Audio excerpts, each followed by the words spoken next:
Olá, seja bem-vindo ao nosso canal. Você vai ouvir uma mensagem bíblica ministrada nos cultos da Paz Church Palmas. Essa mensagem vai abençoar o seu coração e eu sei que por isso que você vai também compartilhá-la com seus amigos. Abra o seu coração. Abra sua Bíblia comigo em Gênesis capítulo 15, a partir do verso 5.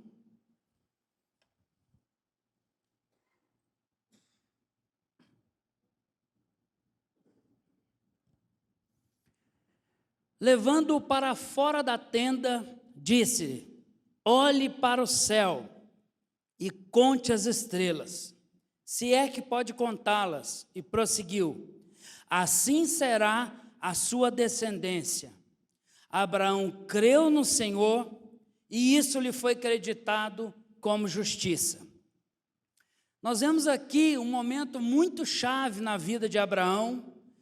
A palavra do Senhor diz em Gênesis 12, quando Deus chama Abraão do meio da sua parentela, Deus tira ele de Ur dos Caldeus, em direção à terra prometida, em direção a Canaã, e Deus fala para ele, olha, sai da tua terra, da tua parentela, e vem para a terra que eu te mostrarei.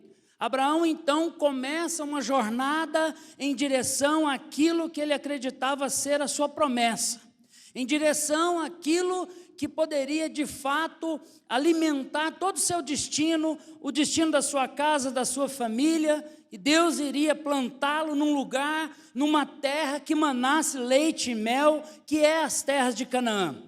Terra essa que até os dias de hoje é um território mais disputado do planeta. Você pode ver aí as notícias internacionais, a região ali de Israel, é uma região disputadíssima, né? São terras que aparentemente não tem nada assim de tão especial, né? A nossa Amazônia, teoricamente, seria um lugar muito mais especial do que aquele ambiente árido, aquele ambiente de deserto, aquele ambiente de pedras, de areia, mas pelo simples fato de existir uma promessa sobrenatural e eterna da parte de Deus sobre Abraão, mudou aquela região para todo sempre. Mudou ao ponto de as Escrituras afirmarem em Apocalipse que o Senhor Jesus, quando vier das nuvens, Ele descerá naquele lugar. Por que Deus escolheu aquele lugar? Por que Deus escolheu Abraão para firmar esse pacto eterno? Para cuidar daquele lugar, para dar aquele lugar para ele como possessão. E através de Abraão e através daquele lugar, todas as nações da terra seriam abençoadas. Essa era a promessa de Deus para Abraão. Essa era a promessa que Deus tinha com Abraão. E quando Deus tira Abraão do meio da sua parentela, de Ur dos Caldeus, e ele começa a sua jornada, no capítulo 12 ele sai, no capítulo 13 ele chega na região do Egito, ele faz besteira porque as terras havia fome, havia miséria, ele desce para o Egito e ele faz o que não deve, ele se mistura com os egípcios, e aí o Senhor tira ele dali, e até chegar no capítulo 15, quando Deus chama Abraão para fora da sua tenda e fala para ele: olha para o céu, olha as estrelas, conte as estrelas do céu, se é que você pode contar.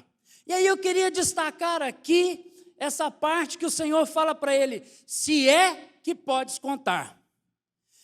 Nós lendo esse texto, depois você pode ler todo o capítulo na sua casa, o capítulo 15, mais para o final do capítulo, quando Abraão prepara um sacrifício, um altar para o Senhor, ele despedaça os animais, prepara o altar do holocausto para firmar a aliança com Deus, para firmar o pacto com Deus. E a Bíblia diz que então entardeceu, escureceu. Isso me traz a menção de que Deus começa a falar com Abraão durante o dia. Deus chama Abraão para fora da tenda durante o dia. Imagine, se à noite já é praticamente impossível contar estrelas, imagine durante o dia. Se você sair ali fora agora e olhar para esse céu azul límpido de Palmas, quem de nós é capaz de enxergar uma estrela no céu? Ninguém. Nós não conseguimos ver estrelas durante o dia.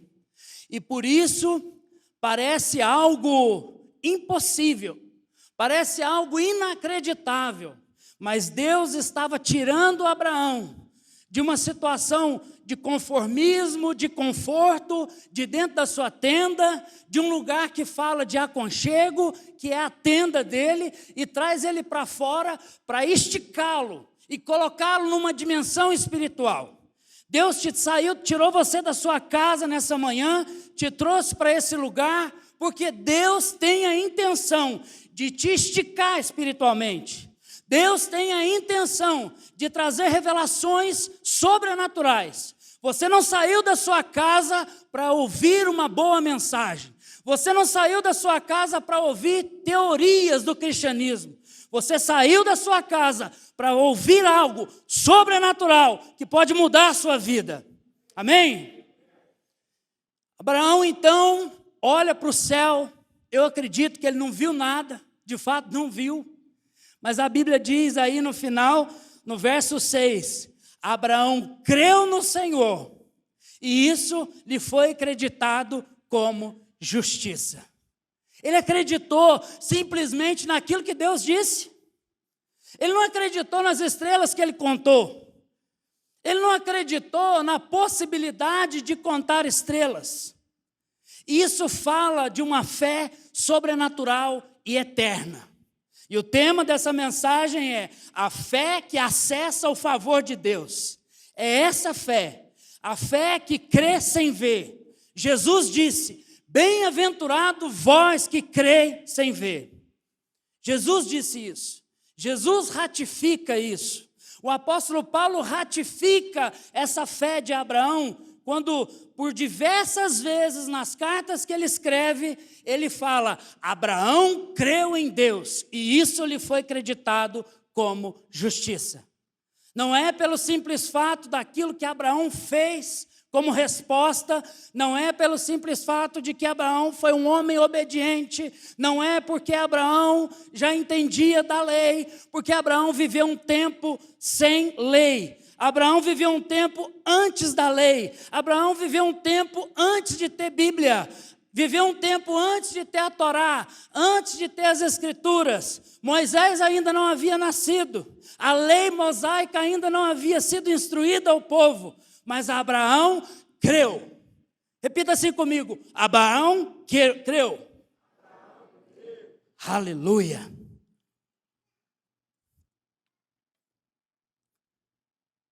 Glória a Deus. Mas que fé é essa? Que fé sobrenatural é essa? Por que é tão difícil crer no sobrenatural? Por que quando vem aquela notícia, agora só Deus? Qual é a nossa reação diante dessas notícias? A Bíblia diz, não temais as más notícias. Por que é tão difícil quando nós olhamos para o céu e não vemos estrelas? Nós olhamos para a Bíblia, nós olhamos para as Escrituras, nós olhamos para aquilo que Deus falou, para aquilo que Deus tem nos dito, e nós ficamos vacilantes. A Bíblia diz sobre um espírito de ânimo dobre. Esse ânimo dobre fala de uma fé que vacila. Ora eu creio, ora eu não creio. Ora eu acredito, ora eu não acredito. Por que é tão difícil quando nós recebemos aquela notícia que não deu certo a prova do concurso, não deu certo o processo seletivo do vestibular, não deu certo aquele acordo, não deu certo aquele negócio? Por que é tão difícil crer quando as coisas dizem o contrário? Eu quero te dizer nessa manhã que a Bíblia diz, não temais as más notícias. Que fé é essa? Como interpretar essa fé de Abraão? De fato, o que é fé? Hebreus, capítulo 11, verso de 1 a 3, ele fala um pouco do que é essa fé. Ora, a fé é a certeza daquilo que esperamos e a prova das coisas que não vemos. Pela fé, entendemos que o universo foi formado pela palavra de Deus, de modo que aquilo que se vê não foi feito do que é visível, pois foi feito por meio dela que os antigos receberam bons testemunhos. Então aqui o autor de Hebreus, ele fala que a fé é algo abstrato. Você não precisa de fé para acreditar nessa cadeira quando os seus olhos veem a cadeira. Você precisa de fé quando você olha para o céu limpo e não enxerga estrelas. Quando a nossa mente consegue materializar a imagem de um objeto que nós pensamos, a fenomenologia fala que a nossa memória é extremamente fotográfica. Então, se eu falar o nome de um objeto, logo a sua mente vai ilustrar esse objeto na sua mente.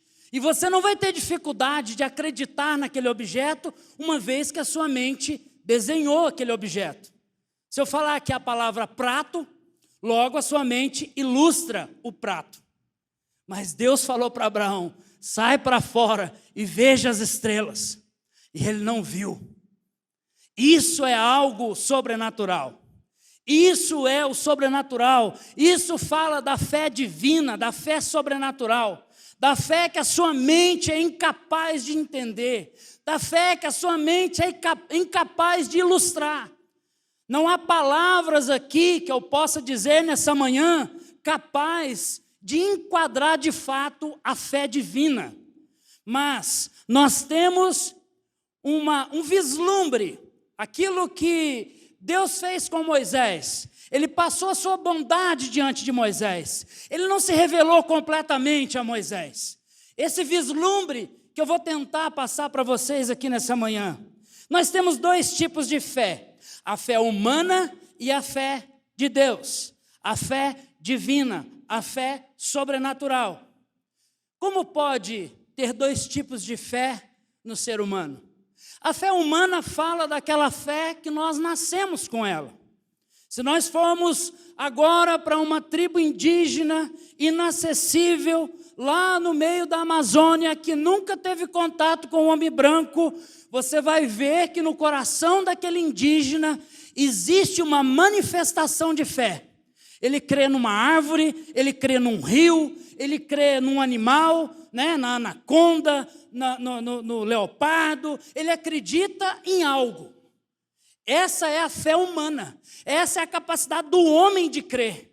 Deus fez o homem com essa capacidade. Deus fez o homem com a capacidade de crer no sobrenatural, de crer naquilo que ele não consegue tocar. Nós já nascemos com essa fé. Em outros textos, a Bíblia diz que a cada um de nós é dado uma medida de fé. Uma medida, uma parte, uma pincelada. Nós já nascemos com isso. Nós não precisamos ilustrar muita coisa, e nós vemos até no meio da ciência, é necessário crer para ir em busca de respostas. É necessário alguma coisa de fé, alguma parte dessa fé, para ir em busca de resposta, até no meio da ciência. Mas não é dessa fé humana que eu quero falar. É da fé de Deus, é da fé divina, é da fé sobrenatural, é aquela fé que Deus ensinou para Abraão. Romanos capítulo 10, verso 17, diz assim: consequentemente, a fé vem. Repita assim comigo: a fé vem por ouvir a mensagem, e a mensagem é ouvida mediante a palavra de Cristo. Essa é a fé de Deus. Essa é a fé legítima. Essa é a fé divina, sobrenatural, saudável, capaz de mudar o seu destino, capaz de mudar o seu futuro, capaz de mudar as circunstâncias na sua vida. Essa é a fé verdadeira. Porque nós podemos conversar com pessoas na rua e você vai ouvir a pessoa dizer assim: o importante é ter fé. Eu tenho fé. O que vale é a fé. O importante é ter um Deus. Quem já ouviu isso? Nós ouvimos isso o tempo todo. Mas aqui a Bíblia diz que a fé vem. A fé não está, a fé vem. A fé humana fala dessa fé que já existe dentro de você. Mas aqui Paulo está dizendo aos romanos que a fé vem. Ela ainda não está dentro de você. Ela vem por ouvir a mensagem do Evangelho, a palavra de Deus, aquilo que Deus diz a nosso respeito. Foi nisso que Abraão creu. Foi naquilo que Deus falou para ele, mesmo sem Bíblia, mesmo sem texto. Estou lendo um livro agora, muito interessante, de um autor português, Tiago Cavaco, e ele fala que nós que cremos no Deus que criou todas as coisas pela palavra, a nossa fé não é uma fé interiorizada, mas é uma fé externa, ou seja, a nossa fé é pautada naquilo que Deus está falando. Não é pautada naquilo que eu creio acerca de mim mesmo, mas é pautada naquilo que Deus é, que Deus está falando, que Deus está escrevendo. A nossa fé interior, ela precisa se conectar com essa fé que vem. Amém? Segundo, nós precisamos andar por fé. Andar por fé e não por vista. Então, eu dei uma pincelada aqui sobre o que é a fé, apesar de ser algo tão genuíno, tão tremendo, tão grande, que nós somos incapazes de descrever essa fé sobrenatural. Mas agora eu queria trazer um pouco de luz sobre a jornada de Abraão, que foi um homem que andou por fé e não por vista. Que andou pela fé e não por aquilo que ele estava vendo. Então ele chega, sai para fora da tenda, olha para o céu, não vê nada, mas ele crê. E às vezes, na nossa vida, as coisas estão assim. Um dia eu recentemente, estava aconselhando um casal, e aí a irmã tinha uma circunstância no trabalho, e ela precisava mudar de setor, mudar de cidade, mudar o ambiente em que ela estava trabalhando. E aí ela falou assim, já falei com o chefe, já falei com o líder do departamento, já falei com a corregedoria, já falei com o Ministério Público, faltou falar que falou com o presidente da República. Ela falou, já falei com todo mundo, e eu não vejo como isso é resolvido. Falei, bom, então agora entra a fé. Quando nós olhamos e não vemos, então agora a fé tem que entrar em ação. Você tem uma causa assim, você tem uma circunstância assim, eu vou te ensinar como andar por fé e não por vista. Gênesis 22, 8. E disse Abraão, Deus proverá para si o cordeiro para o holocausto, meu filho. Assim caminharam ambos juntos. Mais adiante, depois que Abraão faz esse pacto com Deus, em Gênesis 15, ele já aqui, em Gênesis 22, já se passaram mais de 25 anos, e Abraão ainda está lidando com situações de fé. E aí eu quero te dizer que a nossa jornada só termina no retorno do Messias. Nós vamos viver uma jornada de fé. Você não precisa participar de um bom culto que vai te ativar por uma semana. Você precisa aprender princípios para viver uma jornada de fé, de décadas de fé, até que o Senhor venha. Amém? E aí aqui o Senhor fala com ele, traz Isaque para o monte a fim de sacrificar para mim, para o sacrifício, para a adoração, para o holocausto. Abraão simplesmente larga tudo, junta um monte de lenha, coloca nas costas do menino, pega o cutelo, pega o fogo, um monte de brasas e vai em direção ao Monte Moriá para sacrificar Isaque, o seu filho, o filho da promessa. E Isaque pergunta para ele no meio do caminho, papai, está aqui a lenha, está aqui o cutelo, está aqui a brasa, Mas cadê o cordeiro? Cadê o animal para o sacrifício? Abraão poderia ter falado para ele: olha, Deus falou que você é o sacrifício. Mas Abraão não disse isso para ele. Abraão creu no Deus que justifica o ímpio. E ele disse: no monte do Senhor, Deus proverá. Deus vai fazer. Não sei como. Não sei se Ele vai te ressuscitar. Não sei se na hora H um anjo vai vir. Não sei o que vai acontecer lá. Mas Deus proverá. E eles subiram para o Monte Moriá. E de fato, até o dia de hoje, nós podemos expressar um grande atributo de Deus. Jeová Jiré. No monte do Senhor, Deus proverá. E Deus mandou o carneiro de forma sobrenatural. E ele pôde sacrificar o carneiro. E ele pôde então andar por fé e não por vista. O problema é que a nossa mente é uma mente muito misturada com conceitos e filosofias gregas, com conceitos errados, com o conceito de um Deus que pune, que castiga, que amaldiçoa. E nós temos então uma dificuldade de andar nas mãos de Deus. De forma muito simples, nós não temos dificuldade de fazer um adesivo e pregar na traseira do carro. Nas mãos de Deus. Estou nas mãos de Deus. Será que está mesmo? Se nós trouxermos aqui nessa manhã um missionário lá da África, né? Todo vestido colorido, daqueles bem tradicionais, e aí o pastor apresentar ele aqui e dizer: olha, está aqui o irmão missionário da África, nós precisamos levantar uma oferta para ele, para missões, porque ele vive pela fé. Essa expressão vive pela fé, como que vai ser a resposta do seu coração?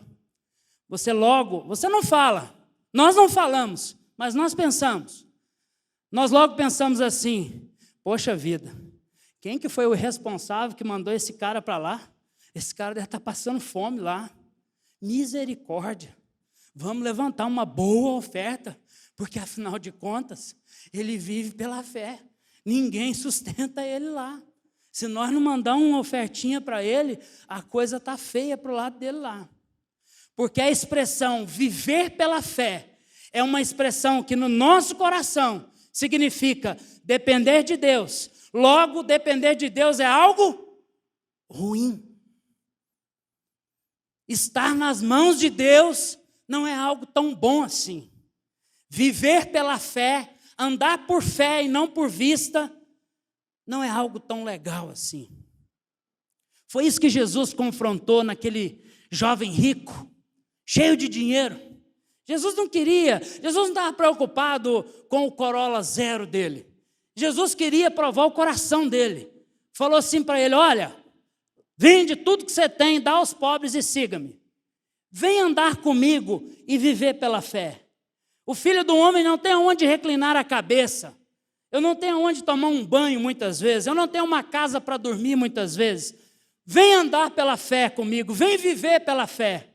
O que foi que o jovem rico disse para Jesus? Não é bem assim. Será que dá para mim vender tudo e aplicar na bolsa de valores e ficar com o aplicativo de investimentos no bolso? Aí a gente pode andar pela fé. Andar por fé e não por vista fala de uma vida na dependência do Espírito. Fala de uma vida na dependência de Deus. Por que que no Brasil existe aí nas últimas décadas uma corrida desenfreada por concurso público, de norte a sul no Brasil? Porque na cabeça do brasileiro, estabilidade e vida boa é trabalhar para o Estado. É um lugar onde ninguém vai me mandar embora. É um lugar que eu posso chegar atrasado e o chefe não tem como me mandar embora. Andar por fé e não por vista fala de ir contra essa ideologia que o mundo impregnou no nosso coração. Você não depende do Estado para viver, meu irmão. Você depende de Deus. Se Deus dá um saculejo na economia, está tudo quebrado da noite para o dia. Nem mesmo aquilo que você acha que é tão estável, tão seguro, tão suficiente, pode cair por terra. Porque está escrito: maldito o homem que confia no homem, que faz da sua força o seu escudo. O seu escudo é a fé. É isso que Paulo fala em Efésios capítulo 6. O escudo da fé, que vai te proteger contra todo embaraço maligno.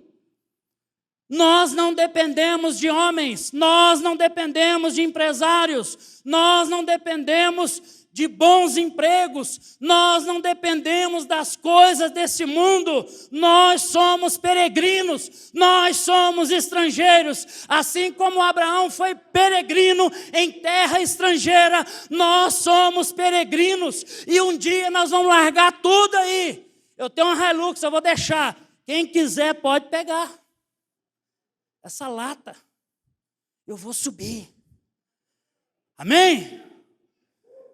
Isso é andar por fé e não por vista. Terceiro, eu preciso terminar, Jesus me ajuda. Alcançando o favor de Deus através dessa fé. Gênesis 15, verso 6.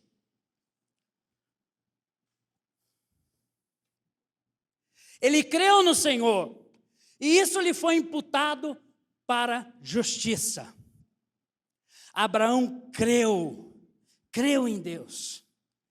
Paulo fala isso diversas vezes. Em Romanos capítulo 4, verso 3. Pois que diz a Escritura? Abraão creu em Deus, e isso lhe foi imputado para justiça. Que justiça é essa? Como assim? Abraão creu e foi justificado pela fé.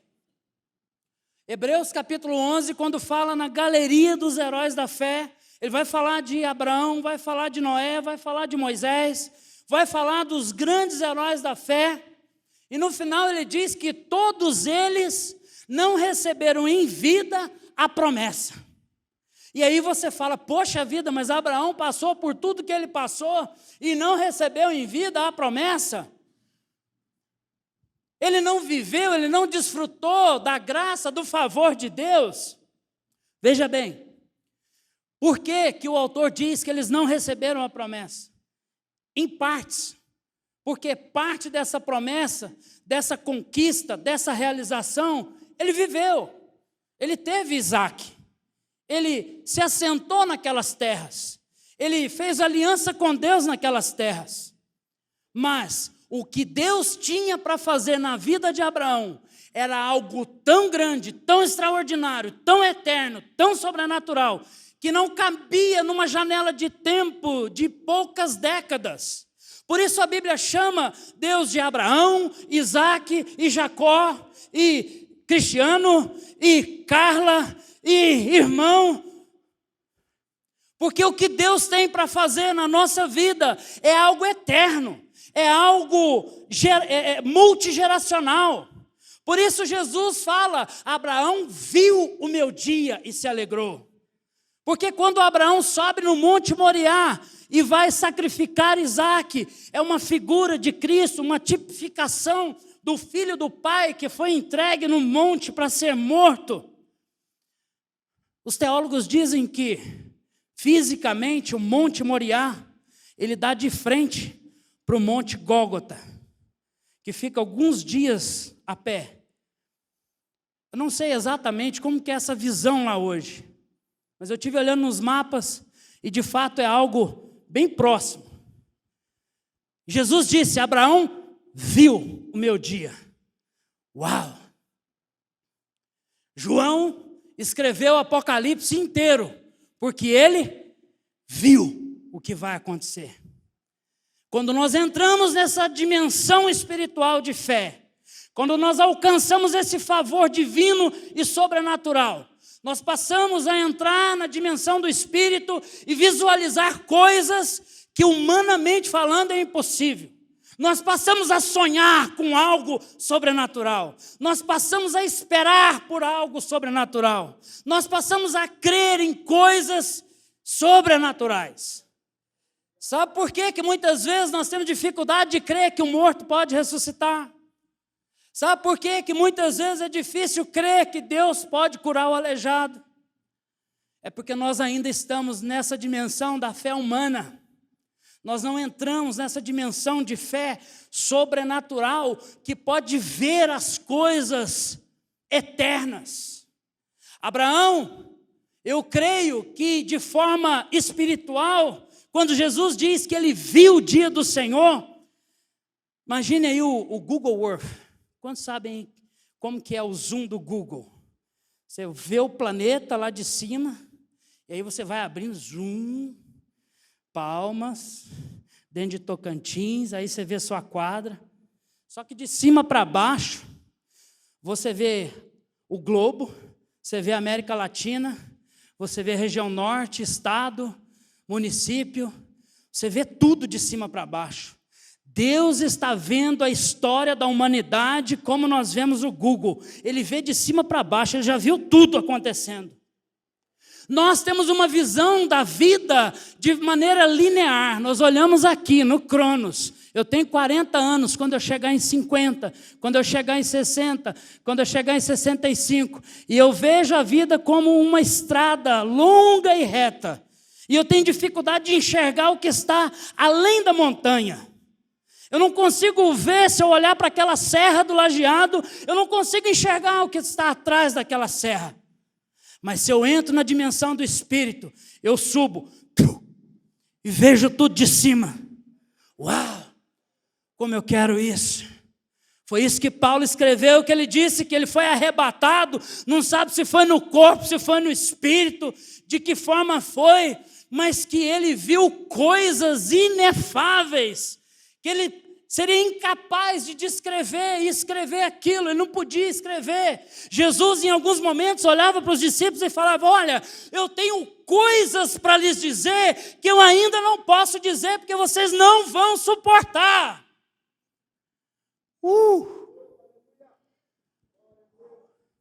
Foi isso que aconteceu com o arbusto de Moisés no deserto, que o arbusto queimava e não se consumia.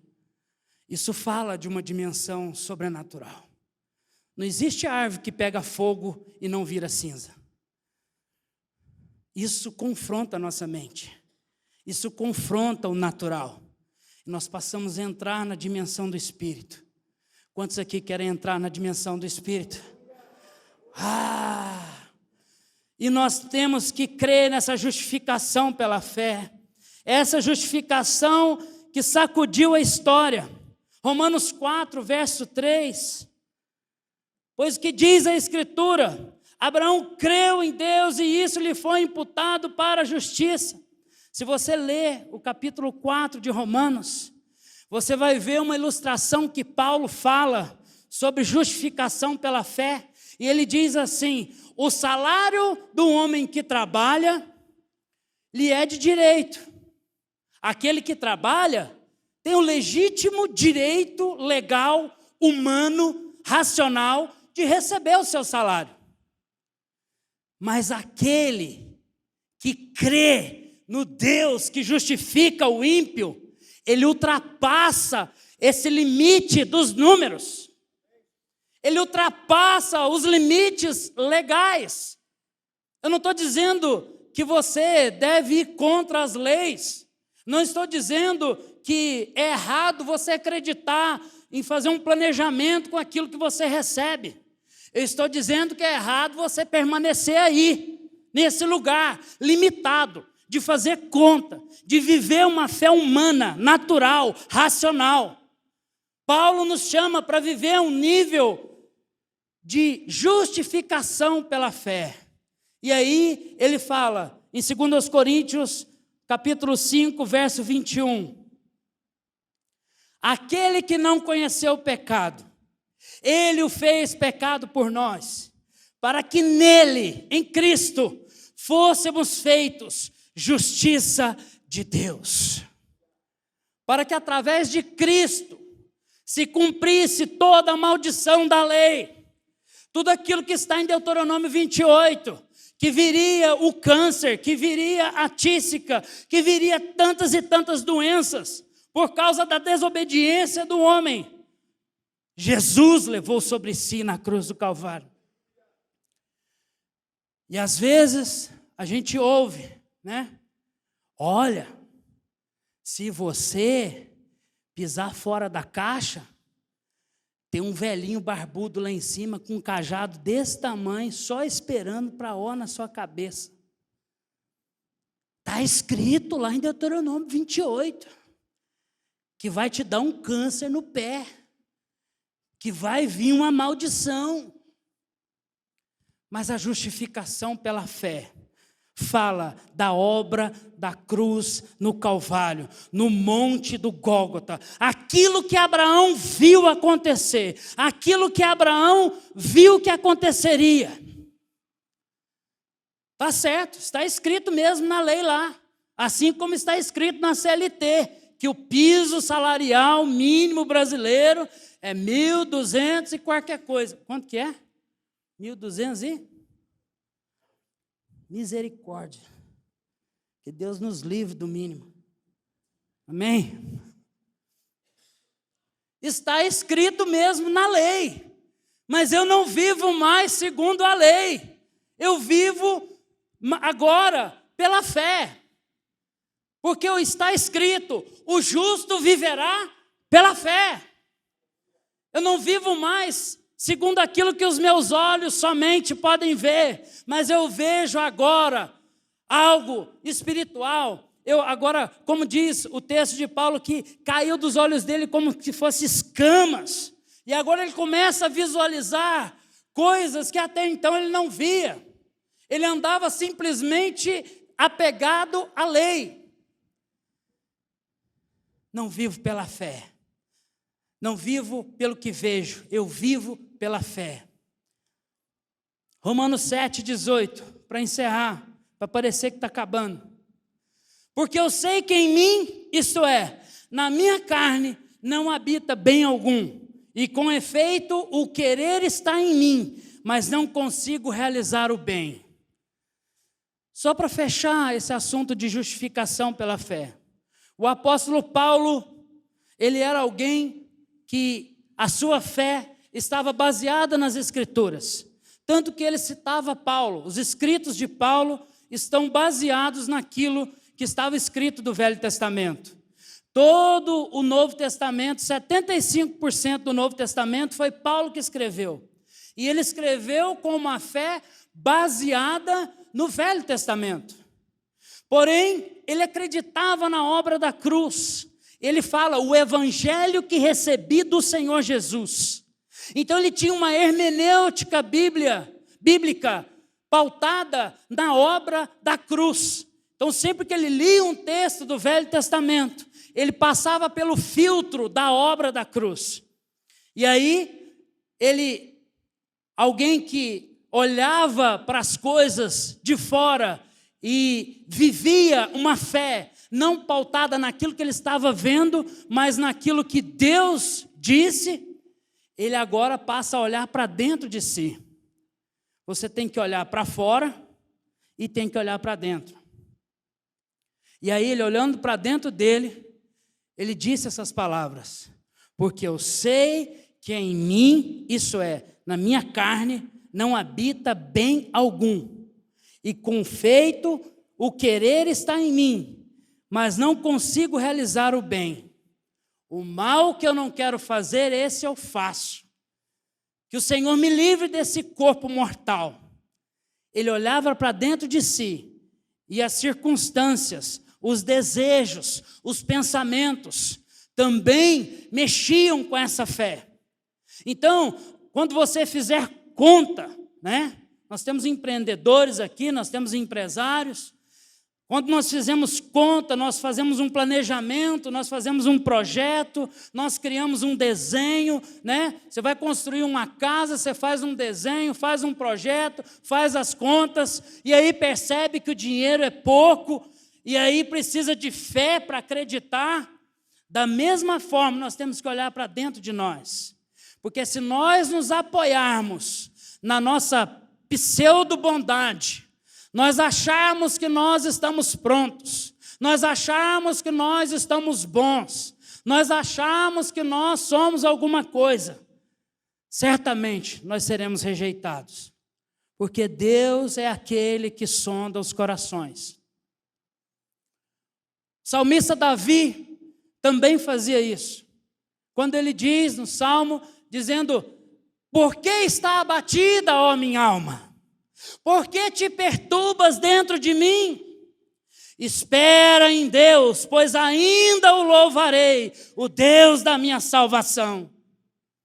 Davi também tinha essa capacidade de avaliar a sua fé interior, a sua capacidade interior, a maneira com que a sua alma lidava com as coisas. Quando Deus chama Abraão para fora e manda ele olhar estrelas, ele estava ensinando o caminho da fé, de andar pela fé e não por vista. Mas quando Deus fala com Abraão para pegar Isaac e matar Isaac, Deus estava mexendo por dentro, com os sentimentos, com a alma, com as entranhas de Abraão. Porque se tem algo que mexe com qualquer pai, com qualquer mãe, é mexer nos nossos filhos, não é verdade? Se alguém falar com você, sacrifica o menino, como que é a sua reação? Isso fala do nosso interior. Por isso que Davi escreveu também no Salmo 55, sonda-me, ó Deus, e conhece os meus caminhos, vê se há em mim algum caminho mau. Ele sabia o tempo todo que ele não podia se apoiar nos seus sentimentos, porque se nós vivemos pelas emoções, no dia mau, no dia do desespero, você vai falar o que não deve, você vai fazer o que não deve. Nós somos aqueles que vivem pela fé, e a nossa fé não é pautada nem por aquilo que está dentro de nós, e nem por aquilo que nós estamos vendo. A nossa fé é pautada naquilo que as Escrituras dizem a nosso respeito, naquilo que Deus diz a nosso respeito. Amém?